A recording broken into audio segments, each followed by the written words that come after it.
Hello, my friends, and welcome to Kurt Berglund's Baseball World. It is time for my 2024 Hall of Fame voting show. It's a two-parter. In this one, I'm going to tell you who I would vote for if I did have a ballot, if I was a baseball writer, who I would be voting for. And then I'm going to come back at the end of December, early January, when we have the votes in, I'm going to tell you who won and what the votes looked like and who matched my choices. Now, I'm telling you first and foremost that this selection show is about who I would vote for, not who I predict to make it. I wouldn't begin to guess at the thinking of the Baseball Writers of America Association. But I'm going to tell you who I would vote for if I had a vote. Before we do that, let's look at the entire ballot and see who is on the ballot this year. So, with no further ado, let's look at the ballot, and then I'll tell you who I would vote for and why. All right, so we have this ballot that I found on the interweb. A first-year candidate is in italics. A final-year candidate gets an underline. So, the candidates this year are mostly Phillies right fielder Bobby Abreu, Blue Jays outfielder Jose Bautista, Carlos Beltran, of course, Mets, Royals, Adrian Beltre, a number of teams, famously with Texas, I guess, Mark Burley, White Sox, left-hander Bartolo Colon also modeled a few uniforms. The Angels were his salad days, I guess. Adrian Gonzalez, Padres first baseman. Todd Helton, Rockies first baseman. Matt Holliday, Rockies and Cardinal left fielder. Torrey Hunter, Twins center fielder. Andrew Jones, the Braves center fielder. Victor Martinez, Indians catcher and DH. Joe Mauer, the Twins catcher and first baseman. Andy Pettitte, the Yankee left-hander. Brandon Phillips, the Reds second baseman. Manny Ramirez, number of teams, also Indians, Red Sox, Dodgers. I'm missing a couple. Jose Reyes, Mets shortstop. Alex Rodriguez, Mariner, Ranger, Yankee, third baseman, shortstop. Francisco Rodriguez, reliever for the Angels and Brewers. Jimmy Rollins, Phillies shortstop. Gary Sheffield, a number of teams. Yankees, Brewers, Marlins, Dodgers. I'm forgetting some. James Shields with the Rays, the White Sox. Chase Utley, Phillies second baseman. Omar Vizquel with the Indians and the Giants. Billy Wagner, Astros closer. David Wright, Mets third baseman. Our first-year candidates include Bautista, Beltre, Colon, Gonzalez, Holliday, Martinez, Mauer, Phillips, Reyes, Shields, Utley, and Wright. Our final-year candidate, last chance for him, is Gary Sheffield. All right, so I'm going to take a few minutes and tell you about how I would vote and why. Now, the first thing I should say, I'm going to give you a couple of prefaces, a couple of preambles about voting for the Hall of Fame. The first thing that I believe very, very strongly is that in the last 30 years or so, not enough players have made it. Now, I know that's going to send the blood pressure of Internet Guy right through the roof, but I think what the Baseball Writers of America have done is overcompensated for what they believe is too many players getting in, and then they pretty much slammed the door on a lot of people that should have made it. Leaving, and I don't think that's right. To say that and a couple of things, first of all, to say that this generation is less deserving than a previous generation, I think you have a hard time making that case. Even if you don't like baseball as it presently is played, or as the rules are presently constructed, there are still a lot of great players that deserve induction into Cooperstown. That's point number one.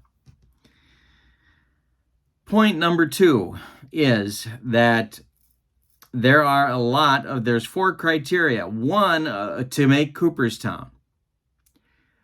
Player performance is one. Being a good teammate and a good baseball citizen is another. Some of these guys were good baseball players, but weren't great baseball citizens. And if you're not, you don't get in my book. You got to meet all four criteria. So it makes the decision difficult on some of these guys because their talent alone and their numbers alone might be enough to get them in. But, and that brings us to my third point, and that is the whole steroid thing, because some of these players have been implicated for using steroids, either by virtue of failing a test or in some cases multiple tests, or by innuendo. And I don't know how you sort all that out. I will say that I am personally softening toward some of these guys who took steroids. I haven't come 180 degrees on it, but I'm softening. I'm getting a little bit more understanding of what they were trying to do with the benefit of distance. So, with those three things said, here's who I would vote for, and I'm going to tell you why. All right, so looking back at the ballot, Bobby Abreu is a near miss for me. Not strong enough defensively, although he was definitely an offensive force in his career. I don't think he did it enough and impressively enough for long enough, and his defense was not a highlight, so I'm saying no this year. Bautista is a no for me. Didn't do it long enough to merit induction. Carlos Beltran is one of those controversial guys, and on the teammate level, I'm not sure I'm buying what he's selling, so this year Beltran is a no. Adrian Beltre is a definite yes. I'm voting for Beltre because he's one of the best third basemen of all time. He's on the short list, to me, of the best third baseman of all time. He made the 3,000 hit club, which to me, and I know it's a counting stat. I know, internet guy. But some of the counting stats are important, and Beltre made the most important one, and that's 3,000 hits.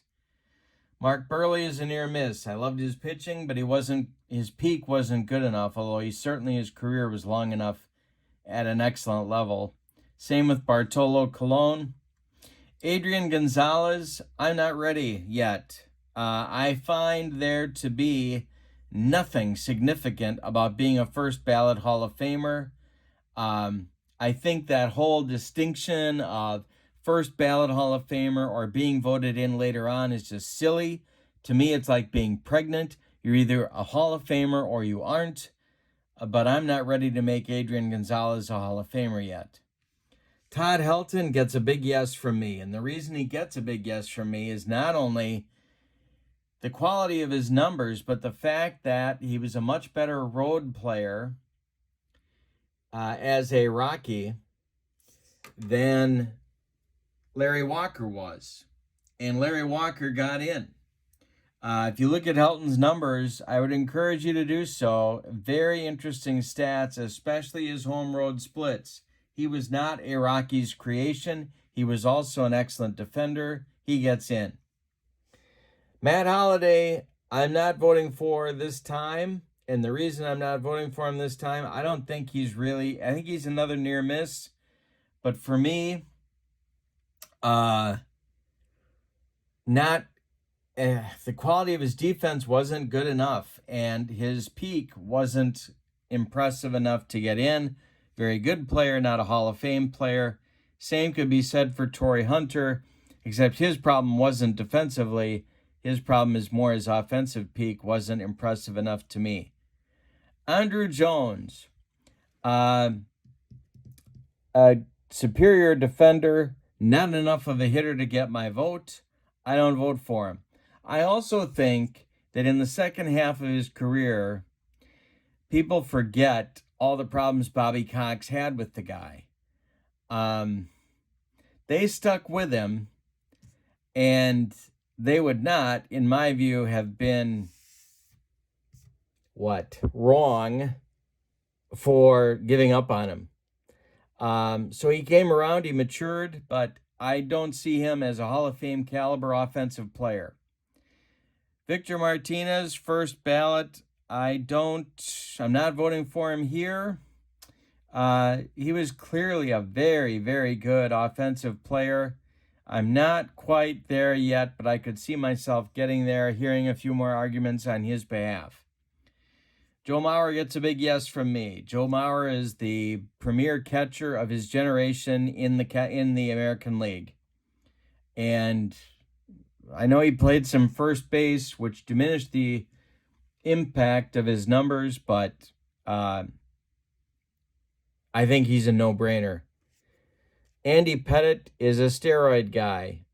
He's also a Yankee who may be overrepresented in the Hall, but putting that issue to the side, I'm not ready yet. I'm moving in his direction, but I'm not ready yet. He was certainly the starting key to Joe Torre's, Yankee champions, but I'm not there yet. Brandon Phillips, probably not good enough, although he was very good. A comparison with him and Chase Utley is interesting, but I don't think he makes it. Manny Ramirez is in that steroid category. He's also in a really lousy teammate category. Certainly a very talented guy, but I'm not voting for him, at least not this year. Jose Reyes, not enough. Alex Rodriguez is in that steroid category. He's also in a lousy teammate category. Not ready to do it yet, Alex, and I may never be. We'll see. Francisco Rodriguez gets a yes from me. I think relievers are underrepresented in the Hall of Fame and should not be. He was certainly good enough for long enough, outstanding enough for long enough, pitched well in big games, as relievers need to do to get my vote, and I hope he gets in. I do not think he will, but I would certainly support him being a Hall of Famer. Jimmy Rollins gets a yes from me, best National League shortstop of his generation. I also don't think he'll make it, but an outstanding player, and you could make an argument that he was the best National League shortstop in his generation, and I don't think I'd argue with you. I'm going to skip Sheffield and come back. James Shields, no, not enough for long enough. But Chase Utley is a big yes for me. Best second baseman in the National League in his generation, better than, who would we compare him to? Jeff Kent, much better than Jeff Kent, both offensively and defensively.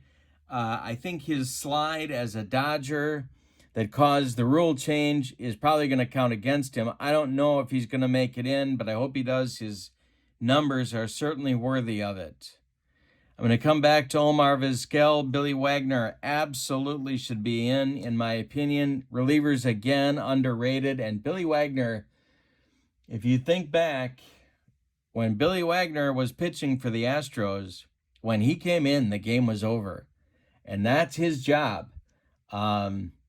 And I think being a closer, that's a legitimate position, just like with Francisco Rodriguez. Billy Wagner is a Hall of Famer, or should be. Not sure that he'll get in. There's a lot of sort of anti-reliever thinking among the baseball writers, but he deserves it, in my opinion. David Wright, not enough for long enough, but would have been had injuries not short or curtailed his production. All right, coming back, Gary Sheffield, I'm giving a yes to and holding my nose a little bit. And the reason for that is that he was, no question, a devastating offensive player. He was not a good teammate, but I am holding my nose and making and forgiving that. And maybe it's not consistent. Maybe you can't vote for Sheffield and not vote for Ramirez. You could make an argument, and you might be right. But I think on the strength of his numbers, he should be in. And as a Brewer fan, I know this was a guy who intentionally made errors to get off his team, to get Sal Bando to trade him. I know that, and I'm still voting for him. It makes me very uncomfortable, but he's my weakest vote to me on this list. And last is Omar Vizquel. I'm not voting for him for two reasons. Number one, his legal troubles. I got past last year, and this year I can't do it. So, because he's not a good guy, to be honest, just to be frank. And so I looked, sort of thinking about him and Sheffield in the same breath, I looked back at Vizquel's numbers. When he played well defensively, he was a Hall of Fame defender, but he didn't play well defensively on a consistent basis, enough to offset his offense, which wasn't typically very good. So I'm saying no, but I would have been open to it had his numbers been consistently strong defensively throughout his career, but he was kind of up and down defensively. So I'm saying no, even though last year I thought he should get in. So my guys are Beltre, Helton, Mauer, Rodriguez, Rollins, Sheffield, Utley, and Wagner. That is 8 out of the 10 that I could possibly vote for. Some of these guys I might be in favor of coming back to in a future ballot. All right. Doing one of these ballots is not easy. I encourage you to really take one and really think about that for yourself. I'd love it if you would put your choices in the comments below. We will see in late December, early January, when they make the announcement who gets in and who doesn't. I don't think 8 people are going to make it. I'm hopeful more than 2 do, however, because I think that there's more than 2 people on this ballot who are certainly worthy. I think 8 are, but I think there are certainly more than 2 that are deserving. Probably Beltre and Mauer are the ones who will make it, but maybe some others will as well, or instead of Mauer, if they decide that the first ballot distinction, which drives me nuts, that some writers think that making it on the first ballot is meaningful, and it's just stupid. Either you're a Hall of Famer or you're not. Either you're pregnant or you're not. Make a choice. Pick a lane. So that's my ballot. Let me know yours in the comments below, and I'll be back in about a month or 3 weeks with the results, and we'll talk about those at that time. For now, thanks for being with me.